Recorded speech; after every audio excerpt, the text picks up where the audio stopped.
Hola, ¿qué tal? ¿Cómo están? Buenos días. Muy bien. Feliz año nuevo. Estamos aquí en concreto. Soy Adalberto Carvajal. Nos acompaña Luis Armando Fuentes, a quien le agradecemos mucho su presencia en este primer programa del año. Y pues la pregunta obligada, ¿cómo pinta el año? Pues yo era con pintura de muchos colores, ¿no? Pero con tonos más bien grises. Pues de hecho, iniciamos el año enfadados ya de la propaganda de las precampañas. Y esto es algo que se va a intensificar.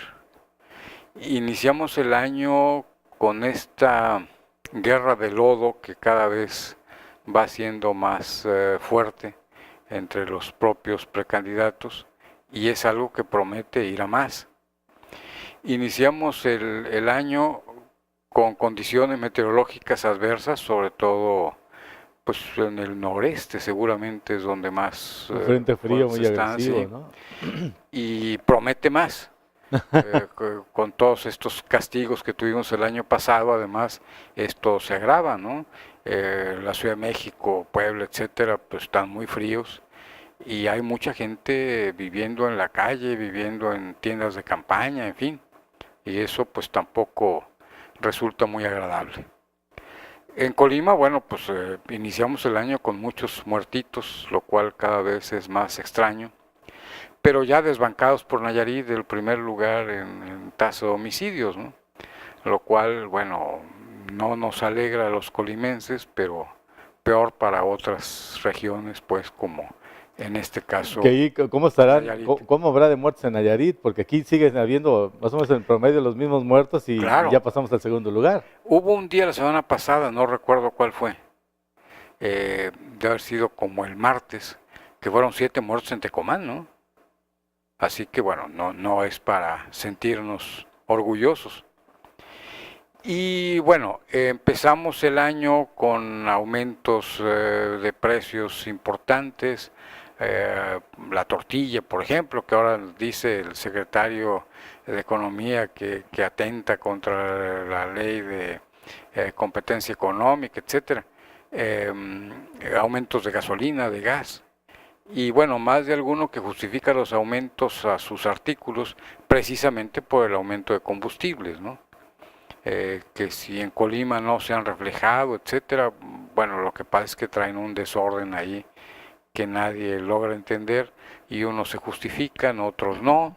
Y bueno, en relación con esto de las campañas políticas, bueno, pues al ciudadano Mid que se le hace cargo cada vez más de ser el autor de los gasolinazos y ahora que se enciende la mecha esta, en fin, bueno, el año pasado lo cerramos con un incremento importante en los precios, no son cifras eh, pues históricas, digamos, 6.3%, una cosa así, pero es una inflación que no habíamos tenido muchos años antes.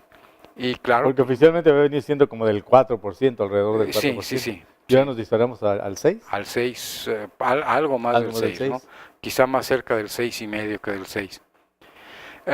Cerramos el año con el dólar a más de 20 pesos.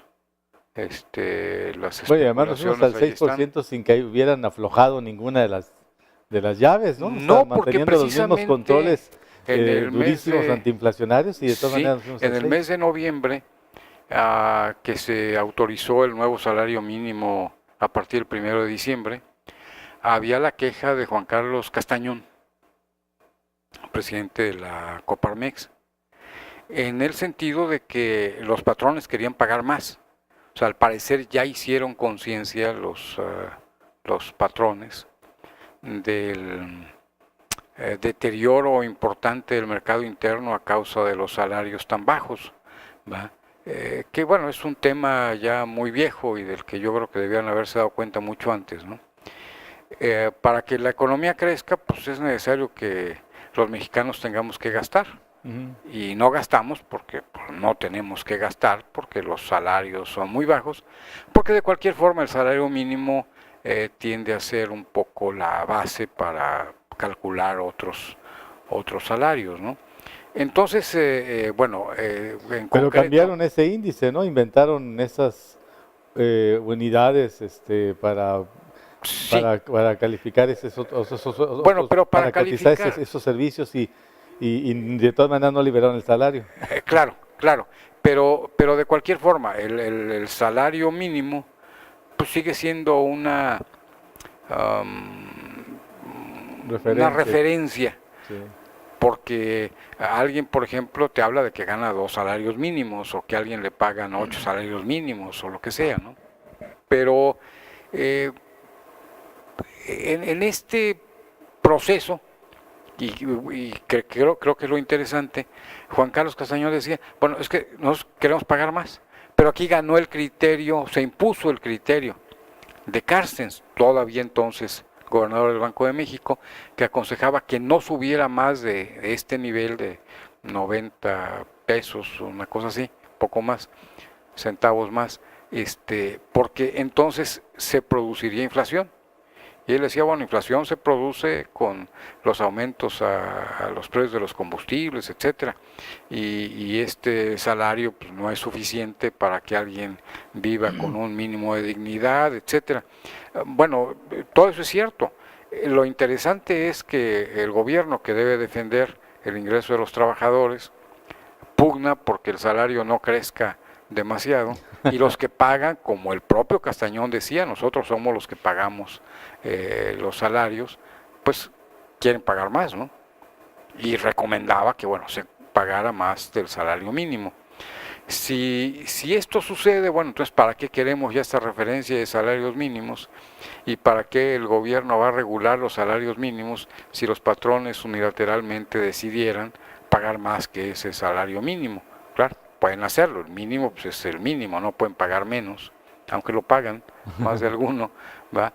Pero pero es un tanto contradictorio, Y ¿no? es una más de estas mentiras que se vuelven teorías, microteorías o mini teorías económicas, como decir que no hay precio oficial a la tortilla, pero el gobierno ahora anda persiguiendo a los tortilleros que suben el precio unilateralmente. Claro, pues es parte de tantos mitos y ficciones que vivimos todos los días, ¿no? Hay democracia y sin embargo, en el caso del ciudadano Meade, por Y se ejemplo, revive el dedazo fue clarísimo el dedazo, además hecho como se hacía hace 40 años, a ¿no? la más vieja escuela. Y con otra cuestión ahí muy curiosa y hasta chistosa, nos presentan al ciudadano Meade como el candidato de la modernidad y pues fue destapado con los métodos más arcaicos imaginables, ¿no? Entonces, bueno, Que por cierto, ahí está el ciudadano Meade, aquí en Colima, va a estar sí, por la tarde con los priistas, y que esto del ciudadano Meade aparentemente es un eslogan de campaña, una argucia publicitaria, pero se ha convertido también en una especie de burla, una burla que los propios priistas repiten, fomentan, sí, porque el ciudadano Meade pues es un ciudadano sin partido. Entonces los propios periodistas se mofan de esta situación de que les hayan impuesto a un candidato que no pertenece o no milita en su partido formalmente, sí. y han usado este término del ciudadano Meade para burlarse de esa situación. Sí, sí, bueno, alguien decía que el ciudadano Meade es un ciudadano sin partido y simpatía, ¿verdad? Pero bueno, sí, es curioso. Lo que pasa es que el PRI está cargando el desprestigio de esta corrupción que, bueno, nunca habíamos imaginado que pudiera llegar a los niveles que lo estamos viendo. Y de esta forma, si él no es priista, tratan de que no cargue con esas culpas. Esta estrategia yo siento que está fallando, porque pues aquí mismo platicábamos hace poco más de un mes las credenciales que presentaba el ciudadano Meade, pues no eran precisamente en el sentido que querían manejarse, porque desde puestos clave como él ocupó, tanto en la administración de Calderón como en la actual, pues no es posible que no se haya dado cuenta de lo que estaba pasando, no es posible que no haya hecho denuncias, que no haya actuado pues para frenar esta corrupción. Y ahora, bueno, esto se revierte también en su contra. Punto uno. Punto dos. Además de que eso se revierte en su contra, si él quiere a deslindarse de esta corrupción priista, y bueno, no solo priista, sino los panistas, perredistas, etcétera, no hacen malos quesos. Entonces, lo que debería hacer es precisamente eso, deslindarse públicamente, decir que va a castigar a todos los corruptos de este y otros sexenios hasta donde los plazos alcancen, porque pues después de un tiempo, ya sabemos, a la ley se le olvida todo, ¿no? Entonces, a los ciudadanos no se nos olvida, pero a la ley se le olvida y no castiga. Entonces, bueno, eso no lo ha hecho ni lo va a hacer, ¿no? Porque, bueno, como el PRI, que siente amenazas de que pueden ser castigados los excesos de muchos de los funcionarios que tienen su cuna en ese partido, va a apoyar a alguien que va a ir en contra de ellos. Es imposible, ¿no? Pero bueno, finalmente el ciudadano MID, y el ciudadano MID estará ahora en Colima. No sé cuánto tiempo. Pero el mejor ejemplo lo tiene con el propio Peña Nieto, que llegó a la presidencia con los recursos que le aportaron todos los gobernadores priistas de ese momento, y luego persiguió a casi todos, ¿no? Con excepción de Mario Anguiano, creo que todos los gobernadores del PRI que lo ayudaron a llegar a la presidencia con dinero, han sido perseguidos, muchos de ellos encarcelados. Bueno, aquí yo comentaría dos cosas. Eso es cierto, pero se rumoró inclusive que se había vendido impunidad, ¿no? Sí. Y habría que recordar un hecho hasta cómico, cuando aquel avión del gobierno de Veracruz, que tuvo algún problema en el aeropuerto de Toluca, no recuerdo por qué. Aterrizaron ahí, era su destino, porque era un avión pequeño. Así es, y llevaba una buena cantidad de millones en efectivo, y que resultó que era para comprar cohetes en Tultitlán, ¿verdad? Sí, que era para la campaña publicitaria de la feria de este pueblo muy famoso por sus fiestas, la Candelaria, por cierto. Sí, Tlacotalpan, sí. Y bueno, se especuló cualquier cantidad de cosas. Y bueno, cuando se especula, por algo sucede, ¿no? De que el río de que el río suena, agua lleva. Y en relación ya específicamente con Mario y más pues con Colima, pues sí, el único no perseguido al parecer es Mario, pero no creo que porque sea más inteligente, ¿no? Sino por esto de que las cantidades que se llevó, que son verdaderamente excesivas, o bueno, de los que se le acusa de haberse llevado. Sí, los que se anotan como desvíos, ¿no? Así es, así están formalmente registrados como desvíos. Sí. Son exageradas en función del presupuesto estatal, en función del tamaño del estado, de la cantidad de habitantes que estamos en el estado, pero y no alcanzan de ninguna forma las proporciones de las que se le acusa, sobre todo a Duarte de Veracruz, ¿no? O Duarte de Chihuahua inclusive, aunque creo que no llegó a tanto como Duarte de Veracruz. Pero lo que sucede es que bueno, son estados mucho más grandes, y ahí el impacto de alguien que trata de desviar, pues, para usar esa palabra, recursos, bueno, pues tiene mucho más tela de dónde cortar, ¿no? Y Colima en ese sentido, lo sabemos, y quizá a muchos paisanos esto les moleste, que lo digamos, que lo reconozcamos, no pinta a nivel nacional, ¿no?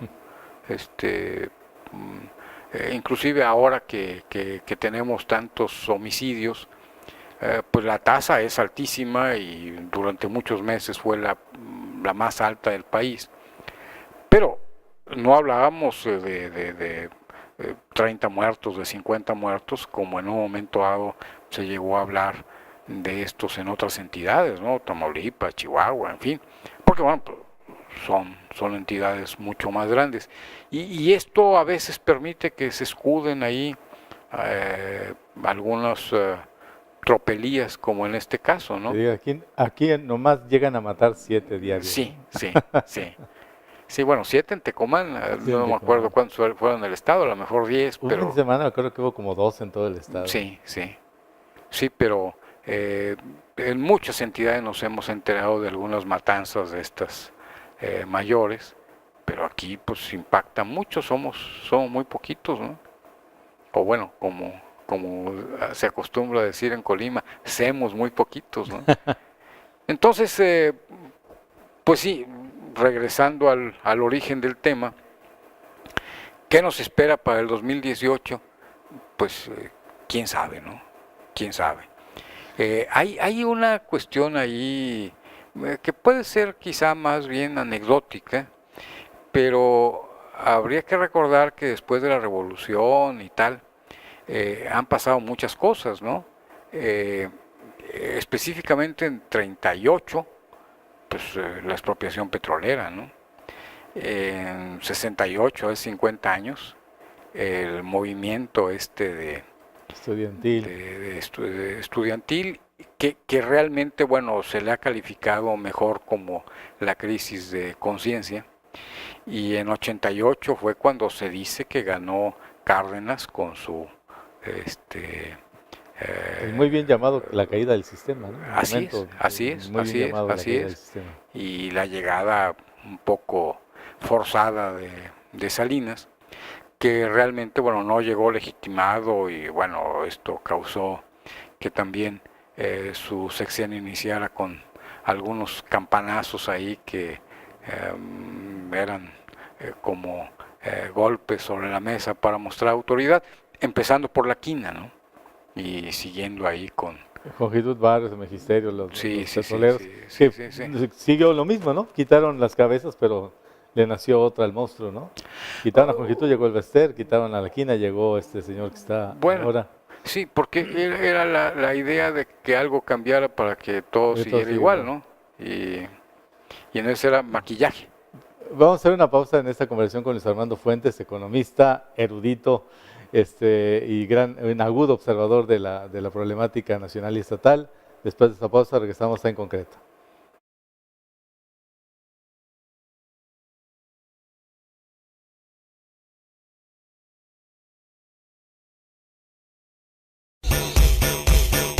Tú escuchas Radio Fresca, Fresh Radio.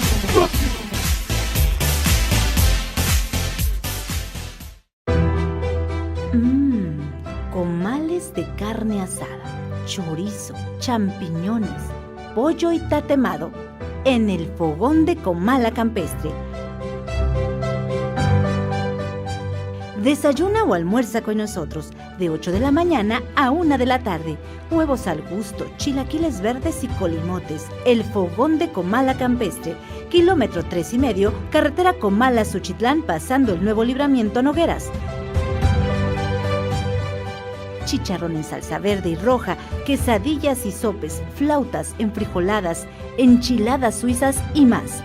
Descansamos los martes, el fogón de Comala Campestre.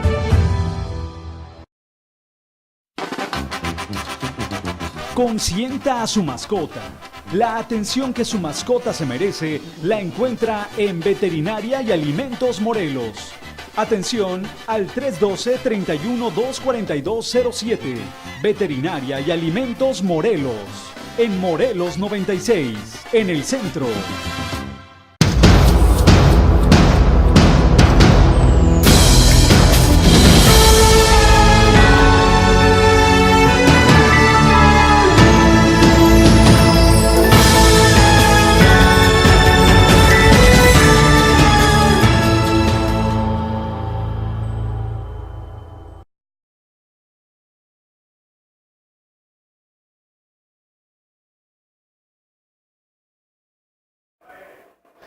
Ya regresamos En Concreto, soy Adalberto Carvajal, está con nosotros Luis Armando Fuentes Valencia, estamos platicando pues, de todo y de nada, pero sobre todo de cómo pinta este año. Luis Armando, hay un poco la idea en Colima, como en Colima siempre decimos que este año hace más calor que nunca y probablemente sean las mismas temperaturas o las temperaturas promedio que llegan en el verano, por ejemplo, o a veces en invierno, en este tipo en esos días como estos que baja un poco la temperatura, decimos nunca había hecho tanto frío como anoche, etcétera. Siempre tendemos un poco como a magnificar las cosas, pero este principio de año me parece que aunque todos los años tenemos razones para estar pesimistas ante el advenimiento de un nuevo ciclo, este año lleva a la gente todos convencidos, toda convencida de que va a ser un mal año, de que pinta mal el 2018.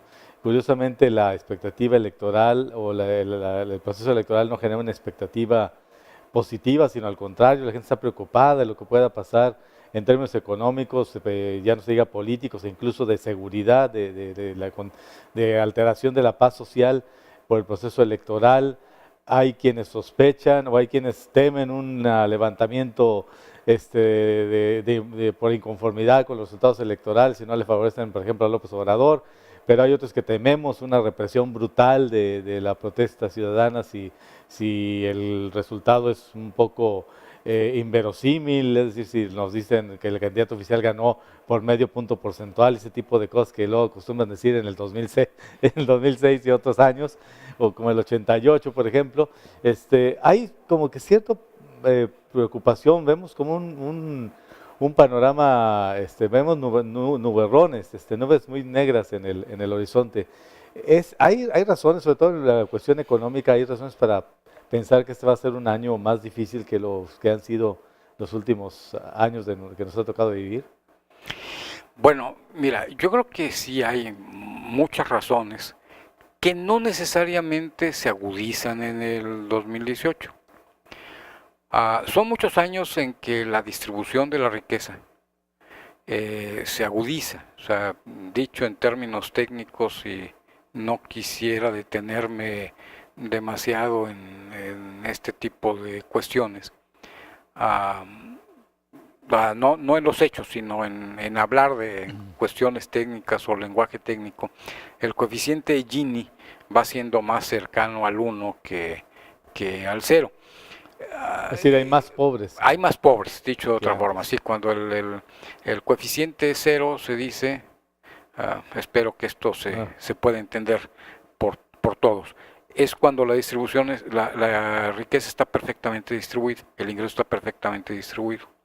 Y cuando es 1, es cuando está perfectamente mal distribuido. Uno se queda con todo y los demás se quedan sin nada, ¿no?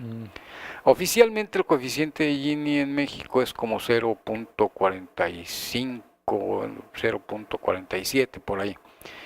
Pero hay un conjunto de trampas estadísticas, para que esto sea así. Porque nos presentan los ingresos, sobre todo de la capa más baja de la población, después de transferencias, como el ingreso de los viejitos, esos del 70 y más, lo que se recibe por todos los otros programas, estos de la Sedesol, sobre todo. Pero ahí ya va incluida una cierta redistribución de ingreso que hace el gobierno a través de estos mecanismos, y el coeficiente tiene que medirse antes de las transferencias, ¿va? Y sí, porque ese ya es el remedio, ¿no? Claro.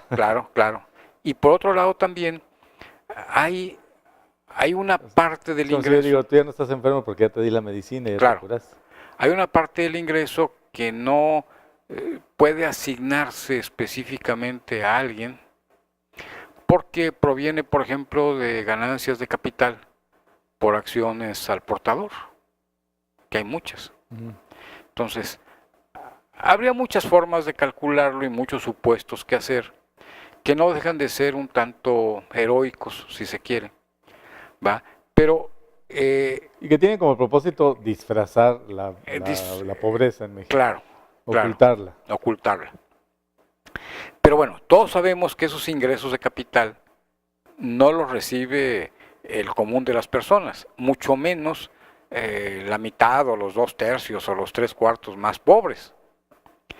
Si se distribuye entre todos los mexicanos, entre el 100% de la población, como oficialmente se hace, entonces eso significa que al pobre le estamos dando 15 que ingresos por ese concepto que no tiene ni sabe siquiera que otros tienen, ¿no?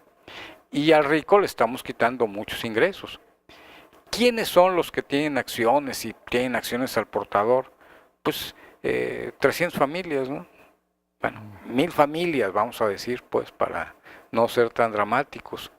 Esto lleva a algunos a calcular que el coeficiente de Gini puede estar arriba del 0.87, lo cual significaría exactamente que, bueno, México, si no es el país más desigual del mundo, estaría en el podio, pues, ¿va?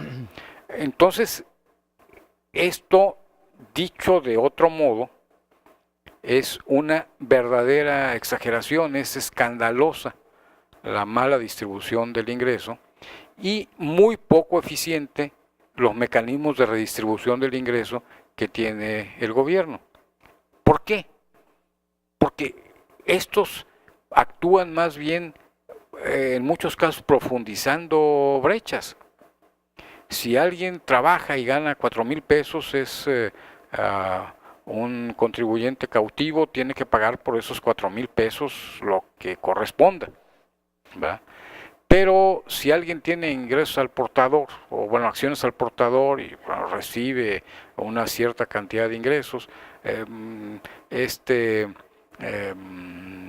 falta de gravamen a ganancias de capital, por ejemplo, tantas formas que tienen las empresas poderosas para evadir o eludir impuestos, que bueno, no es lo mismo evadir que eludir.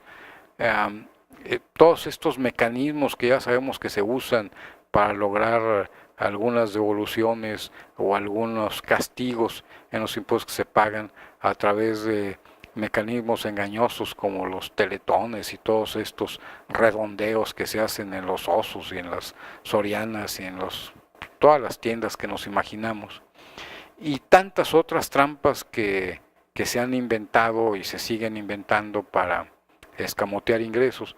Y entonces, bueno, el pobre termina pagando mucho más de lo que termina pagando el rico. Si además en el gasto del pobre hay un conjunto de componentes que de cualquier forma van al gobierno, aunque no sea por concepto de impuestos, porque, bueno, porcentualmente le impacta mucho más el aumento de las gasolinas, por ejemplo, porque se incrementan las tarifas de transporte público que tiene que usar, porque esto determina que los precios de muchos artículos suban porque tienen que transportarse. Entonces, bueno, finalmente todo esto que recauda el gobierno mismo por el impuesto de producción y servicios, en el caso de la gasolina, bueno, pues termina siendo pagado porcentualmente mucho más por el pobre que por el rico, ¿no? Entonces, bueno, estos mecanismos nos han llevado a una distribución del ingreso terrible, que para 2018, con salarios como este salario mínimo del que hablábamos hace un rato, nos permite ver que la distribución va a seguir siendo más mala. O sea, no importa con qué método se calcule, lo que sí importa es que todos entendemos, todos percibimos, todos sentimos en nuestro bolsillo que el pobre cada vez tiene menos, cada vez es más pobre, que el rico cada vez tiene más y es más rico, y cada vez el rico y el pobre estamos más alejados unos de otros, ¿no? Entonces, independientemente de que sepamos lo que es el coeficiente de Gini o cuál sería el cálculo para México, o no lo sepamos, se dice que el órgano más sensible del ser humano es la bolsa. Y todos sentimos la bolsa vacía, ¿no? Todos sentimos que cada vez el ingreso nos alcanza para menos, con todo y lo que se habla de las pensiones y que tiene que reformarse. Bueno, se hicieron cálculos malos, creo que muchos fondos inclusive fueron saqueados, en fin, pero las pensiones que se pagan son pensiones verdaderamente miserables, ¿no? Y si todo esto sucede, bueno, entonces aquí la perspectiva sería que esto continúe su deterioro, que viene siendo y eso lo percibe la gente está desde hace muchos años. Claro, claro. Simplemente cada vez hay menos personas en la calle. El grueso de las personas no sale. Se queda en su casa a ver telenovelas, a ver fútbol, a 15 qué, porque si sale de su casa, gasta. y no puede gastar, no tiene con qué gastar. Gastas simplemente en el transporte. Claro, o en suela de zapato, ¿no? Si además se te ocurre comprar una paleta o 15 qué, bueno, pues eso se lo aumentas a tu gasto, ¿no? Bueno, si no hay con qué enfrentar eso, pues te quedas en tu casa, ¿no? O sales a tomar el fresco a la puerta y no más. Este fin de año, por ejemplo, fue muy notorio que la gente no gastó igual. Y no gastó igual porque simplemente tuvo menos dinero para gastar. Claro. Pienso en... Y había deudas que pagar. Sí, había deudas que pagar y estaban los acreedores pues, desesperados por cobrar porque piensan que la gente, si se atrasa una mensualidad, un pago quincenal, pues ya se le convierte en bola de nieve y no la va a poder solventar esa deuda. Pero este año, por ejemplo, vimos a los burócratas, vimos a los maestros que recibieron menos dinero de aguinaldos, algo tan sencillo como eso. Entonces, si pensaban comprar un coche, pues ya no les alcanzó para comprar el coche y ya no van a comprar coches. Sí, comprar una lavadora. Y se compran o simplemente no se gastan ese dinero en otra cosa o lo están guardando porque si este diciembre, que se supone que iba a haber la bonanza de fin de año con los aguinaldos, recibieron menos dinero, están anticipando que pueda pasar en el transcurso del año y hasta antes de que ocurran las elecciones, ¿no? Quién sabe cuánto dinero más les vayan a quitar. Y el problema está en que pues eso se resiente en la capacidad de consumo. ¿Cómo afecta este aumento en los impuestos por el hecho de ya no haber subsidiado el aguinaldo, por ejemplo? Tiene un impacto. ¿Cómo impacta esto en el coeficiente que mencionas que mide la distribución desigual de la riqueza? Sí, bueno, en este caso, por ejemplo, los trabajadores dejarían de tener un subsidio, ¿sí? Dejarán de recibir una transferencia y esto, bueno, pues obviamente tienen menos, reciben menos. Si reciben menos, bueno, pues aumenta la desigualdad, ¿no? Porque hay alguien que recibe quizá no más de lo que iba a recibir, pero recibe lo mismo. Entonces, si alguien recibía 100 y alguien recibía 10, el que recibe 100 sigue recibiendo 100, aunque no reciba 110, y el que recibía 10 recibe 9, bueno, están más lejos, ¿no? Y bueno, eso sí, se percibe. Yo no anduve mucho en centros comerciales este diciembre, pero no se veía aún en los supermercados la euforia que se veía otros años, ¿no? Vamos, para la compra misma de la cena o los ingredientes para la cena de Nochebuena o de Nochevieja o lo que fuera, pues no se veían las colas, no se veían los carritos llenos, sino muchas veces las 3 o 4 cositas, ¿no? A lo mejor ya ni sidra se compra, sino mejor se compone con 3 cervezas, ¿no? Sí. Pero alguien me comentaba, hablamos de algún establecimiento específico, que inclusive el consumo de cervezas había caído a fin de año, ¿no? Y mira que estuvo haciendo calor, ¿no? Ajá. Pero bueno, entonces una de las perspectivas sería que esta desigualdad va a agudizarse. Pero lo que pasa es que también esta desigualdad, vista no solo en términos estrictamente sociales, tiene otras repercusiones, ¿no? En la medida que los mexicanos o los colimenses o los comaltecos o el grupo que escojamos tiene menos dinero, consume menos. Si consume menos, bueno, le quita viabilidad a algunos negocios, sean comercios, sean industrias, sean establecimientos de servicio, por ejemplo, fonditas, puestos de taco, lo que sea. Y claro, eso va repercutiendo también con los proveedores de estos mismos, esto va repercutiendo porque es como un círculo vicioso, en que entonces las industrias, los establecimientos emplean menos, no reponen todo lo que gastan, vamos, no quiero pensar solamente en si resurten o no resurten como estaban, sino que a lo largo de los años el uso de instalaciones, todo esto significa un demérito y eso no se arregla, no se le pone pinturita, no se pule el piso, no se cambia la máquina, no se cambia el quién sabe qué, ¿no? Y bueno, va produciendo también una desinversión, ¿no? En términos ideales, ¿qué es lo que una economía requiere? Bueno, que haya dinero, que la gente pueda comprar, o sea, que se produzca en lugar de ese círculo vicioso un círculo virtuoso, ¿no? Que la gente pueda comprar. Si nosotros aumentáramos, bueno, no nosotros, el país decidiera aumentar el salario mínimo a 180 pesos, digamos, el doble de lo que es ahora, la capa más desfavorecida de la población no va a ahorrar nada, porque aún con 180 pesos diarios no puede vivirse de lujo.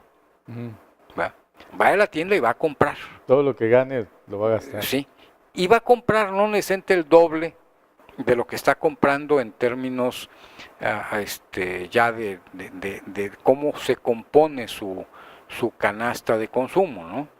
Sino que a lo mejor en lugar de comprar frijol con gorgojos, va a comprar frijol sin gorgojos, ¿no? En lugar de, si compra 1 kilo de huevo al día, no va a comprar necesariamente 2 kilos, a lo mejor va a comprar menos de 1 kilo, pero a cambio de eso va a comprar lechita, o va a comprar carne, o va a comprar queso, o va a comprar otra cosa, va a redistribuirse. En el mejor de los casos le va a alcanzar para comprar lo que ha estado comprando, pero sin quedarle de ver al tendero. Porque lo que estamos viendo es un proceso de endeudamiento familiar muy severo, claro, porque no alcanza el dinero, claro, y la gente está recurriendo a fuentes de financiamiento carísimas, como son estas tarjetas que dan luego en las tiendas departamentales que cobran unas tasas de interés altísimas, y la gente pide esos créditos, los ejerce, créditos para disposición de efectivo regularmente, y están cada vez más endeudados porque no alcanza lo que ganan para pagar lo que tienen que comer, vestir y calzar. Sí, y el que usa una tarjeta de crédito de pronto compra en algún momento a 18 meses la despensa. La despensa, ¿no? Y la despensa se consume en un día o en 15 días o lo que sea, ¿no? Vamos a hacer una pausa y para seguir hablando de estos temas, Luis Armando Fuentes, estamos en concreto en nuestra revista Social y Política, soy Adalberto Carvajal, regresamos.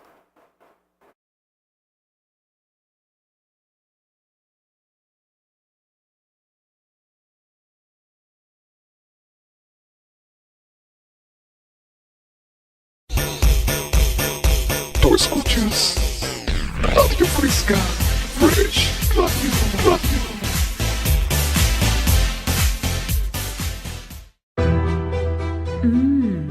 Comales de carne asada, chorizo, champiñones, pollo y tatemado en el fogón de Comala Campestre. Desayuna o almuerza con nosotros de 8 de la mañana a 1 de la tarde. Huevos al gusto, chilaquiles verdes y colimotes. El fogón de Comala Campestre, kilómetro 3,5, carretera Comala-Suchitlán, pasando el nuevo libramiento Nogueras. Chicharrón en salsa verde y roja, quesadillas y sopes, flautas, enfrijoladas, enchiladas suizas y más. Descansamos los martes, el fogón de Comala Campestre.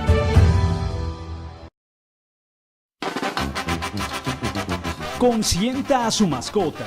La atención que su mascota se merece la encuentra en Veterinaria y Alimentos Morelos. Atención al 312-31-24207. Veterinaria y Alimentos Morelos. En Morelos 96, en el centro.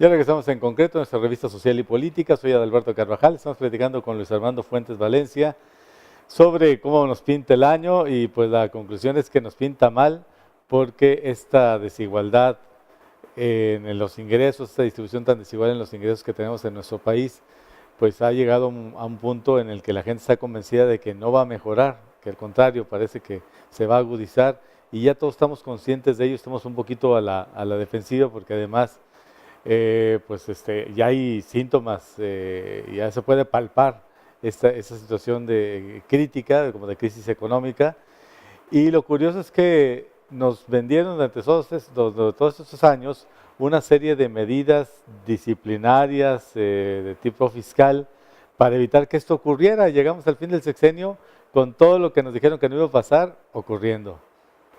Sí, es curioso y creo que aquí que de alguna forma iniciamos la recta final de esta plática, pues tenemos que ir concretando algunas cosas, ¿no? Se han tomado un conjunto de medidas, realmente desde aquel anuncio que hiciera por ahí de fines del 82, principio 83, no ubico muy bien, Miguel de la Madrid, recién estrenado como presidente de la República, de que había que apretarnos el cinturón. Bueno, nos han venido apretando el cinturón desde entonces, con algún relajamiento por ahí, sobre todo al final del sexenio de Salinas. Pero pues nos lo han apretado tanto que ya nos está trozando el cuerpo, ya nos lo trozó, como que ya no se aguanta más.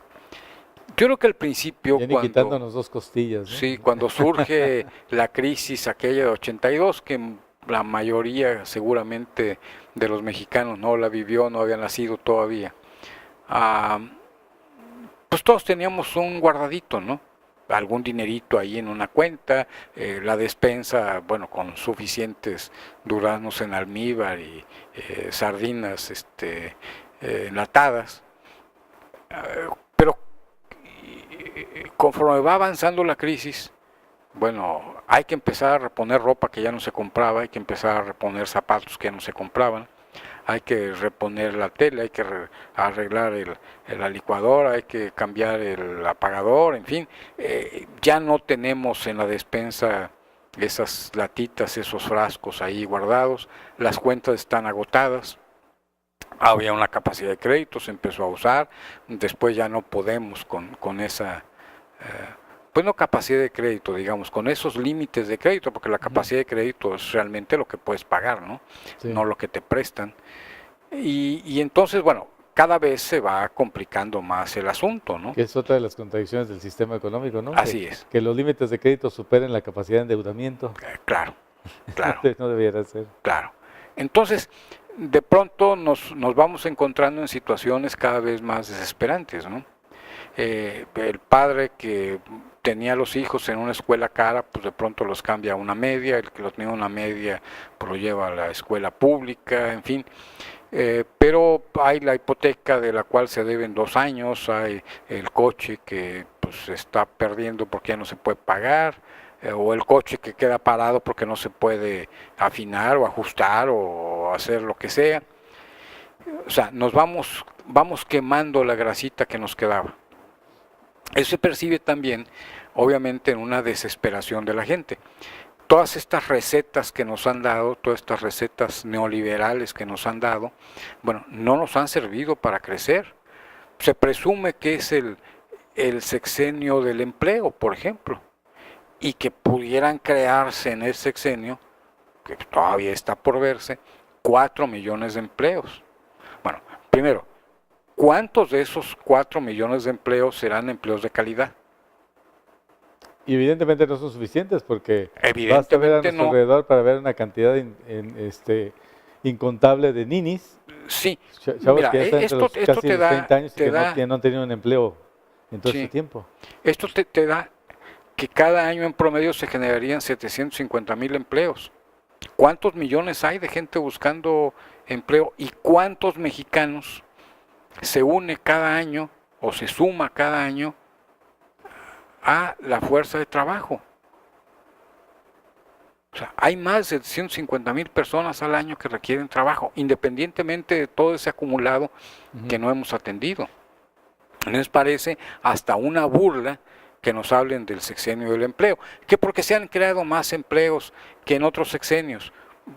Pues sí, pero nunca se han creado los impuestos,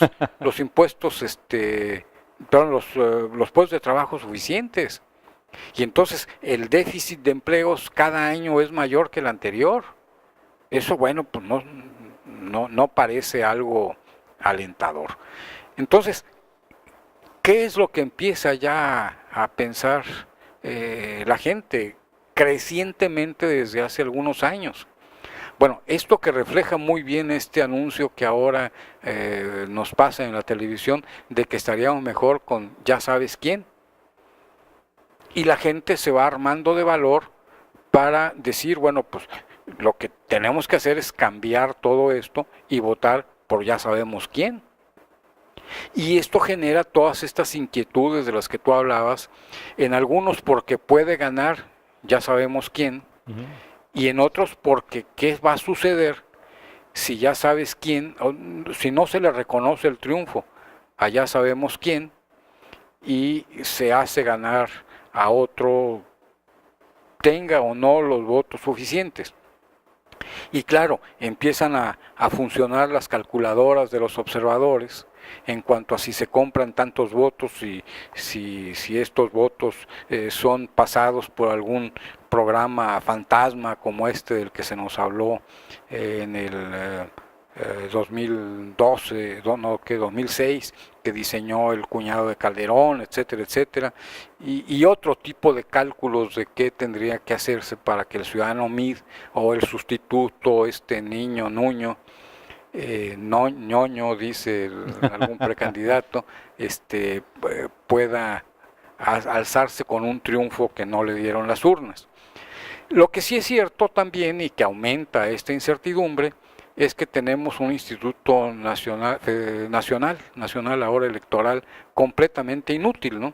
Que son muy buenos para cobrar extraordinarios sueldos, pero finalmente no vigila nada, no cuida nada. Si fulanito se pasa o no se pasa en gastos de campaña, vienen dictaminando los 5 años después de la elección, o 4 si hay suerte. El mejor ejemplo es otra vez Peña Nieto, ¿no? Claro. Que se excedió en sus gastos de campaña y lo reconocieron hace unos meses, ¿no? Pues ya cómo se la quitan, pues sí. Ya está por dejarla, ¿no? Y bueno, que nunca cuida que haya o no haya piso parejo, en fin, sino que en el mejor de los casos se dedica a contar votos. Y luego ese contar votos lo hace mal.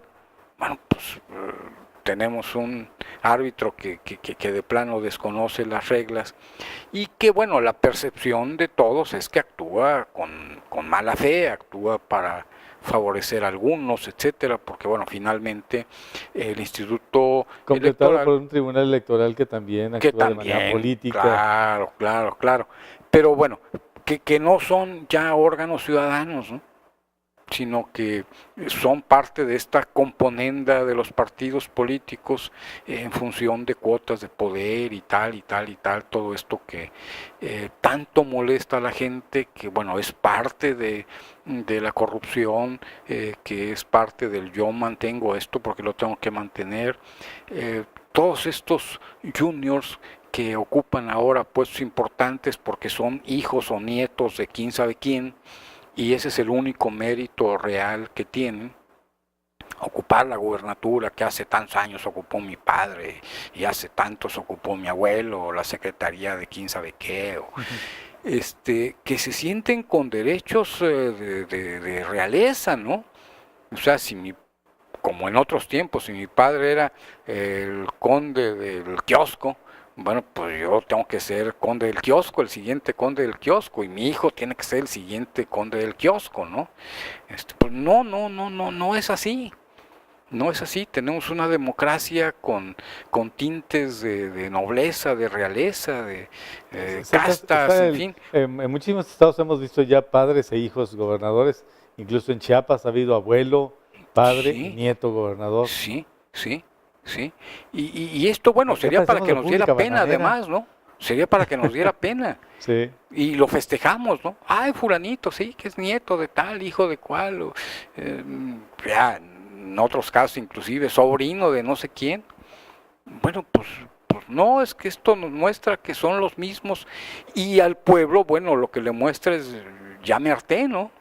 Porque en el pueblo, entre las clases que en otro tiempo fueron medias, pues hay algunos profesionales exitosos, inteligentes, tal, que dicen, bueno, a mí me gustaría ser presidente municipal o... Y que platicas con ellos, tienen una visión muy clara de qué harían si fueran Claro, alcaldes, si fueran claro. gobernadores. Y no se les deja No llegar. ni Y se les entonces, pregunta, ni se les Claro. escucha tampoco. Y hay un hartazgo porque dicen, bueno, ya me usaron para acarrear sillas, para volantear, para comprar votos, para quién sabe qué. ¿Y cuándo voy a llegar? Si ahorita es el nieto del 15 qué y luego sigue el hijo de 15 qué otro y luego está en la lista el nieto de tal, no, pues Aunque ya. ahora por la cuestión de las cuotas de género es la hija de o la nieta de. Claro, claro. Y a lo mejor la esposa de él, Y ¿no? la esposa de. Volviendo a esto del ciudadano MID, alguien me decía, bueno, ¿y quién va a hacer la campaña? ¿El ciudadano MID o la ciudadana Juana, no? Bueno, pues es que ahí lo estamos viendo, ¿no? Entonces, hay una impopularidad. Que es muy interesante este énfasis que está poniendo el equipo de campaña en destacar la figura de doña Juana, porque pareciera como que el preámbulo de un cogobierno, ¿no? O sea, Claro. vamos a votar por MIT, pero la que va a mandar, va a cogobernar es doña Juana. ¿O por qué tanto interés en proyectar la figura de la señora? O sea, finalmente la gente no va a votar por la señora. Aunque Pues, lleve muy orgullosamente el nombre de Juana. No va a votar, No pero se va a llama- no votar, se llama ¿no? Juanita. Pero va a votar. Sí, ya en O sea, es Comala, parte de la oferta, en Comala ¿no? tenemos una Juanita que ya Ya se empieza a quitó ser el Juana, Juanita, ¿no? sí, Ya empieza a ser orgullosamente Juana. sí. Sí, entonces, simplemente Juana, ¿no? Sí, mira, son cuestiones que yo no entiendo de los publicistas y los estrategas estos electorales, pero también Anaya, bueno, canalla le llaman, pues, no sé por qué, nunca he entendido, hace énfasis ahí en sus spots estos, De la familia, pero no de la sabemos familia. cómo se llama la señora y si te ponen una foto de ella ya nos están aislada, diciendo, se llama 15 qué Martínez. ah, sí, pero si te la ponen, Sí. o sea, pero lo del asunto de Juana desde el principio, o sea, desde el destape, Desde destaparon a Mit y a Juana. Sí. Me da la impresión de que ante la falta de carisma y de brillo personal, de personalidad que tenga el propio José Antonio Mit, recurren a la esposa como una especie de refuerzo, ¿no? De contrafuerte. Bueno, puede ser. Otra interpretación sería, no está solo, aunque sea su mujer lo sigue, aunque sea su mujer está convencida de él, ¿no? Digo, no sé, no entiendo yo estos estrategas y estos publicistas, pero sí es curioso, parece que hay más interés en vender la figura de Juana que Yo nomás la les de recuerdo que en el su 2000, marido. Francisco Labastida tenía una esposa con mucha proyección social porque era una académica muy reconocida. No sé si sigan casados, era la maestra Teresa, se me escapa su apellido. Sí, ahora. que fue Que fue director del Instituto de Investigaciones Investigaciones Estéticas, una Estéticas, cosa sí, así, de la UNAM, sí. muy reconocida en el mundo del arte y de la crítica Sí. de arte y demás. Y el candidato que le ganó no tenía esposa. Así es. Después demostró que se casó con la que había sido su novia en ese momento de la campaña y que esa resultó más aborazada que ninguna primera dama que le antecediera en la historia moderna, pero que fue Marta Sagún y que ya supimos que se agarró a manos llenas todo lo que tuvo a su alcance, pero en su momento Labastida y Teresa perdieron frente al soltero Vicente Fox, Sí. Soltero divorciado. soltero divorciado. No. Sí, vamos, la verdad, no entiendo cuál es la estrategia, ¿no? Pero también es interesante escuchar a la gente del pueblo, ¿no? Alguien me decía en estos últimos días del año, o quizá el primero, no me acuerdo, que tan preocupados algunos porque el posible sustituto del ciudadano Mid sea Nuño, cuando no es cierto. Lo que la propaganda dice es que el sustituto de Mid puede ser Juana. Que si entonces Mid no levanta, como al parecer no está levantando, Ajá. bueno, pues ahí está Juana presta para rescatar la candidatura Y para ella. van a alegar equidad de género, ¿no? Van a Sí, decir que, claro. que no había suficientes candidatas mujeres, necesitan bajar el candidato hombre para subir a una mujer. Así es, así es. También hay una cuestión aquí interesante en la postulación de Meade. siempre habían postulado, cuando el problema era económico, pues se postulaba un economista, alguien que venía del gabinete económico, pero siempre les daban su baño los desinfectaban, haciéndolos pasar por el que gastaba y no el que cobraba. Miguel de la Madrid venía de programación y presupuesto, Carlos Salinas venía de programación y presupuesto, Colosio llegó de Cedesol. Sí, y Cedillo estuvo en programación y presupuesto hasta el final. Después estaba en la SEP. Sí. Pero de Hacienda, pues solamente López Portillo, pero pues en ese entonces fue el único candidato, no tuvo ni competidores. Aquí ni siquiera hicieron el lavado ni la barnizada, o sea, viene el artífice de la política económica que nos pone en esta circunstancia donde se ve tan nebuloso el 2018, y a ese es el que hacen candidato, a Meade. Yo no entiendo a los priistas. No, es no entiendo a Peña. Muy contradictorio, pues, ¿no? Y claro, proponen a un ciudadano porque tampoco tienen algún priista que proponer, ¿no? Creo que las manos están ahí demasiado manchadas y los closets llenos de trajes ensangrentados, entonces, bueno. Pero también, en este momento, ¿cuál es el problema central? Es el problema político para poner a un político, que no hay políticos en el gabinete o tal, es económico para poner un economista, es un problema de seguridad para poner un policía, es un problema de... Esa es la alternativa, ¿no? Chong actuando como policía más bien que claro, como político. Sí. Y entonces, bueno, en función de eso, ¿quién debe ser el candidato? Y pues es una desorientación que todos tenemos. O sea, son tantos problemas tan graves, tan profundos en el país, o en el estado, o en el municipio de tal, que nosotros decimos, bueno, ¿por dónde hay que empezar? ¿Cuál es la principal habilidad que debe tener un candidato?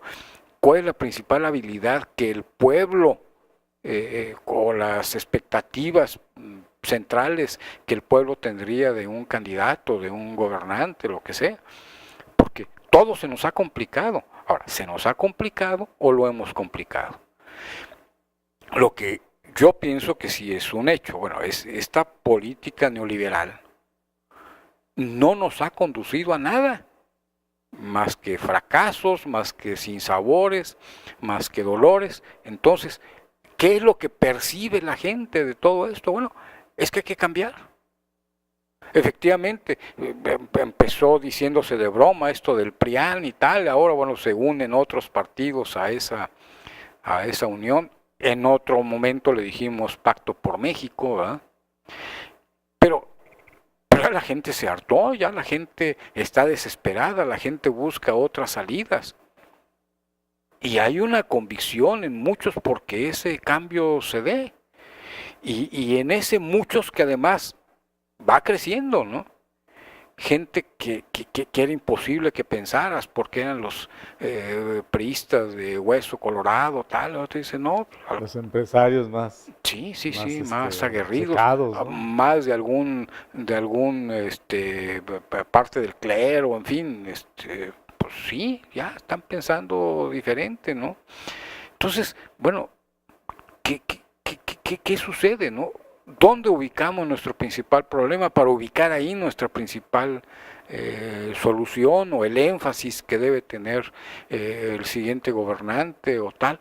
Pues no sabemos. Y el problema es que no nos están diciendo cuál es la solución, lo único que nos están diciendo es que Meade es el hombre idóneo para evitar el cambio. Así es. Esa aparentemente es la única oferta política. Sí, cuando lo que la gente quiere es el cambio. Sí, cuando la gente lo que quiere es el cambio.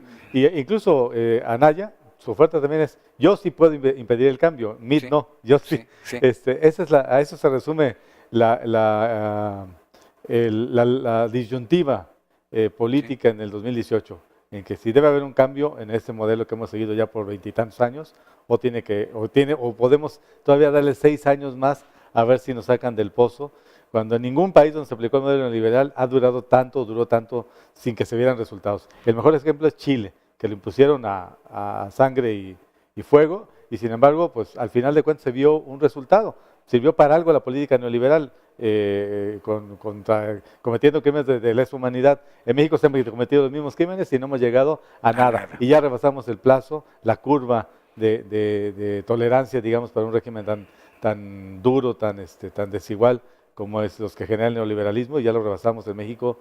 yo creo que con 6 años más no sé si aguante el país. Ahora, no sé si deba decirlo, no creo, pero recordando el título de una vieja película española, pues bienvenido Mr. Mead.